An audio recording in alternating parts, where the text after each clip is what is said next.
أعوذ بالله من الشيطان الرجيم بسم الله الرحمن الرحيم اقترب للناس حسابهم وهم في غفلة معرضون সূরা আনবিয়ার প্রথম আয়াতে আল্লাহ আযza ওয়াজাল বলতেছেন মানুষের হিসাবের সময়টা হিসাব নিকাশের সময়টা এত কাছে চলে আসছে মানে কিয়ামতের দিনের সময়টা এত কাছে চলে আসছে কিন্তু সে গাফিলতির জন্য সে মুখ ফিরায় আছে অন্যদিকে সে উদাস সে অন্যদিকে সে হিডলেস এই গাফলা শব্দটা কোরআনে আসছে ৩৫ বারের বেশি। গাফলা একটা অন্তরের রোগ এবং অনেক বড় একটা রোগ এবং আমার মনে হয় পৃথিবীর ইতিহাসে কখনো মানুষ এত বেশি গাফেল ছিল না এখন যে পরিমাণ গাফেল। এবং একটা বড় কারণ হইল মানুষ হিডলেস থাকাকে তার অধিকার মনে করে, মানুষ হিডলেস থাকাকে তার অধিকার মনে করে। যেখানে সাহাবারা অতিরিক্ত ঘুমানোরটাকে ভয় পাইতো যে আমি যে অতিরিক্ত ঘুমাইলাম এটার হিসাব আমি আল্লাহকে কি দিব, আর সেইখানে আমরা এখন অতিরিক্ত টাকা খরচ করা, যে কোনো রকম পোশাক পরা, সালাদ দেরি করা, কোরআন না পড়া, আল্লাহর পথে না যাওয়া, সব কিছুকে আমরা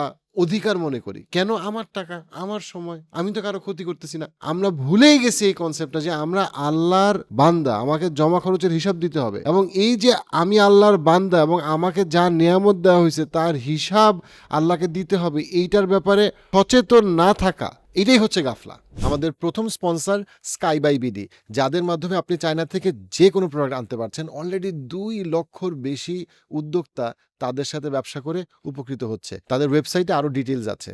ইবনে আল জাওজি রহিমাহুল্লাহ বলছেন যে গাফলা হচ্ছে অন্তরের ঘুম এবং শুধুমাত্র জিকিরের মাধ্যমে সে গাফলেতে থেকে সে বের হয়ে আসে। বহু মানুষকে আমি দেখছি, ও আমি তো এত টাকা ভাড়া পাই এই জন্য আমি কিছু করি না, ও আমার তো এমনি বেতন আসে, ও আমি হোম অফিস কিন্তু আমার অফিসের বস তো কিছু দেখে না, আমি তো বিয়ে করি না এই জন্য আমার কোনো দায়িত্ব নাই। অর্থাৎ সে দায়িত্ব নিবে না, সে তার গাফেলতিকে সে তার অধিকার মনে করে, সে দায়িত্ব নিবে না কোনো, সে ইসলামের পথে সামনে আগাই যাবে না। কেন? কারণ সে সারাদিন ফোন টিপতেছে, সারা রাত গেম খেলতেছে, ও আমি তো কারো ক্ষতি করতেছি না। আপনি যে সময়টা নষ্ট করতেছেন, আপনি যে রিসোর্স নষ্ট করতেছেন, আপনার কাছে 100 জনের খাবার আছে কিন্তু আপনি একা খাইতেছেন, মানুষকে দিতেছেন না, এটা অনেক বড় ক্ষতি রে ভাই ইসলামের দৃষ্টিকোণ থেকে। আমরা যখন বলি আমি কারো ক্ষতি করতেছি না, আমরা না এটা একটা সেকুলার সেন্সে বলি বা পশ্চিমা লেন্সে বলি যে আমি তো কাউকে মারতেছি না, আমি তো কাউকে রেপ করতেছি না। কিন্তু আপনি ভালো করতেছেন না খারাপ করতেছেন, মুসলমান হিসেবে এটা লেন্স আসতে হবে শরীয়তের দৃষ্টিকোণ থেকে। শরীয়তের দৃষ্টিকোণ থেকে আপনি যখনই কোনো রিসোর্সকে নষ্ট করতেছেন আপনি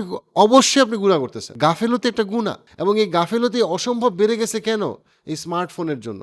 আপনি স্ক্রোল করতেছেন, সময় নষ্ট করতেছেন, জামাই বউয়ের সাথে কথা বলে না, বউ জামাইয়ের সাথে কথা বলে না, বাবা বাচ্চাদের সাথে কথা বলে না, সবাই তার ফোনে। এই যে আপনি ফোন বারবার স্ক্রল করতেছেন, আপনি যে সময় নষ্ট করতেছেন, অনেক অশ্লীলতার দিকে শয়তান ইবলিস আপনাকে নিয়ে যাচ্ছে, এটা গাফেলতি। এই গাফেলতির হিসাব আমরা আল্লাহর কাছে কিভাবে দিব? হাসান আল বাসরি রহিমাহুল্লাহ বলছেন যে হে মানুষ, তুমি তো খালি অল্প কতগুলো দিনের সমষ্টি, একটা দিন যখন ফুরায় যায় তখন তোমার একটা অংশও শেষ হয়ে যায়। এখানে গাফেলতির ব্যাপারে বলা হচ্ছে। আজকের ভিডিও পাওয়ার্ড বাই আম্রপালি, আপনার ইফতারের সাথী। আবার আমরা যদি সূরা মুমিনুনের দিকে তাকাই, কদ আফলাহাল মুমিনুন আল্লাযীনা হুম ফি সলাতিহিম খাশিউন ওয়াল্লাযীনা হুম আনিল লাগওয়ি মুরিদুন। আল্লাহ বলতেছেন যে মুমিনদের বৈশিষ্ট্য বলতে গিয়ে প্রথমে উনি সালাতের কথা বলছেন, যে সালাতে তার খুশু থাকে, মনোযোগ থাকে। তারপরেই সালাতের মনোযোগের পরে উনি কি বলতেছেন, যে তারা ওই বিষয়টাকে নিয়ে আসছেন যে তারা অযথা কথা, অনর্থক ঝগড়া, অনর্থক আলাপ, গাফেলতির বিষয়টা আসছে। লাগওয়ি মুরিদুন মানেই হচ্ছে গিয়ে যে তারা গাফেল অবস্থায় বিভিন্ন কথাবার্তা আলোচনার মধ্যে এত বেশি ডুবে থাকে যেইটা তাদের সময়কে নষ্ট করে এবং এইটা মুমিনদের বৈশিষ্ট্য না। মুমিন এটাকে অ্যাভয়েড করে।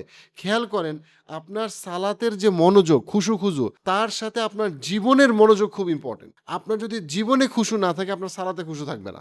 আপনি সারাদিন ডিস্ট্রাক্টেড, সারাদিন এইটা সেইটা ফোনে ব্যস্ততায়, হঠাৎ করে আপনি নামাজে দাঁড়াবেন, আপনার নামাজে কাজ করবে না। কারণ আপনি যে আল্লাহর বান্দা, এটা যদি সালাতের বাইরে আপনি মনে রাখতে না পারেন, সালাতে হঠাৎ করে আপনি সুইচ অন করতে পারবেন না। এই জন্য সূরা মুমিনুনে প্রথমে যখন বলা হয়েছে যে তারা সালাতের খুশুর কথা বলা হয়েছে, তাদের বৈশিষ্ট্য বলতে গিয়ে দ্বিতীয় বৈশিষ্ট্য বলা হয়েছে আনিল লাগওয়ি মুরিদুন, যে তারা এমন ঝগড়া, কথাবার্তা, আলোচনা, অনর্থক আলাপ সেটার মধ্যে তারা জড়ায় না যেটাতে তাদের কোনো বেনিফিট নাই। রাসূলুল্লাহ সাল্লাল্লাহু আলাইহি ওয়াসাল্লাম বলছেন তোমরা হয় এমন কথা বলো যেটা উত্তম, তাহলে তুমি চুপ থাকো। আপনি যদি সূরা আসরের দিকে তাকান, কত সুন্দর একটা উপমা, ওয়াল আসর ইন্নাল ইনসানা লাফি খুসর।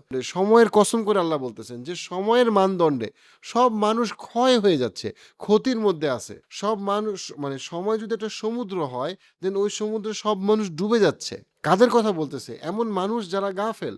কিসের ব্যাপারে? আল্লাহর ব্যাপারে, কিয়ামতের দিনের ব্যাপারে, তাকে যে জমা খরচের হিসাব দিতে হবে সেই ব্যাপারে। এবং আমাদের গাফেলতি এত চরম পর্যায়ের আছে যে আমরা বড় বড় ডিসিশনের ব্যাপারেও গাফেল, আবার ছোটখাটো ব্যাপারেও গাফেল। বড় বড় ডিসিশনের ক্ষেত্রে গাফেল কিরকম? যে আমি যখন আমার ক্যারিয়ার চুজ করতেছি, আমি যখন কাকে বিয়ে করব চিন্তা করতেছি, আমি কখন বাচ্চা নিব চিন্তা করতেছি, আমি আল্লাহর কথা এবং আল্লাহ রসুল সাল্লাহ আসলাম কি পছন্দ করে সেই চিন্তা আমি করতেছি না। এটা হচ্ছে গিয়ে বড় বড় ডিসিশনের ক্ষেত্রে গাফেলতি। আবার ছোট ছোট ডিসিশনের ক্ষেত্রে গাফেলতি কি? আমার এখন একটা গুরুত্বপূর্ণ কাজ আছে, সেটা না করে আমি ফোন টিপতেছি। আমার এখন আমার বাচ্চাকে সময় দেওয়ার কথা, কারণ তাকে আমি আদব শিখাচ্ছি না, আমি আমার ফোনে আছি, আমার বাচ্চাও ফোনে আছে। আমার স্ত্রীর সাথে আমার সম্পর্কের খেয়াল নাই, আমি আমার ফোনের মধ্যে বসে আছি। আমরা কেউই পারফেক্ট না, আমিও পারফেক্ট না, আপনিও পারফেক্ট না, কিন্তু আমরা সবাই নিজেদেরকে কি করতেছি? আমরা একজন আরেকজনকে হেল্প করতেছি রিফ্লেকশনে। এবং আমারও ইমপ্রুভ করতে হবে, আপনাদেরকে ইমপ্রুভ করতে হবে।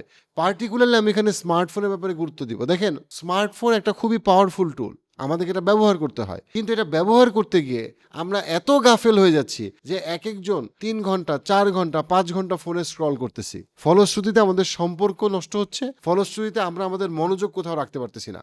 সব মানুষ মনে করে তার এডিএইচডি আছে। এডিএইচডি হচ্ছে একটা মানসিক রোগ, যেটা মানে খুব সহজ বাংলায় বলতে গেলে যে কোনো কিছুতে মনোযোগ রাখতে পারে না, অতি অস্থিরতা, অতি চঞ্চলতা, কোথাও মনোযোগ রাখতে পারতেছে না, একটা বই পড়তে পারতেছে না। যে মানুষটা ছোটবেলায় অনেক বই পড়ছে, এখন সে হঠাৎ করে কোনো বইয়ের 2 পাতা পড়তে পারে না, কারণ সে মনোযোগ রাখতে পারে না।